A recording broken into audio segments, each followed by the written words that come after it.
3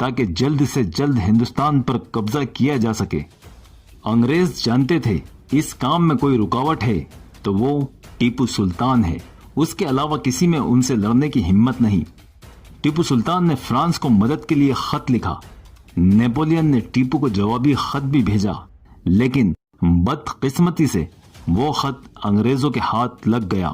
lord Wesley کو ڈر تھا کہ کہیں فرانس ٹیپو کی مدد کو آ گیا تو ہندوستان ہمارے ہاتھ سے چلا جائے گا۔ ان کا ڈر واجب بھی تھا، کیونکہ 18 سال پہلے ہی فرانس نے امریکہ میں ایسی ہی دخل اندازی کی تھی۔ اس نے جارج واشنگٹن کی مدد کی تھی اور امریکہ آزاد ہو گیا تھا۔ لارڈ ویسلی نے 50,000 فوجیوں کے ساتھ میسور کی راجدھانی سری رنگا پٹنم پر دھاوا بول دیا اور معاہدہ توڑنے کی وجہ بتائی کہ ٹیپو سلطان نے فرانس سے مدد مانگی ہے۔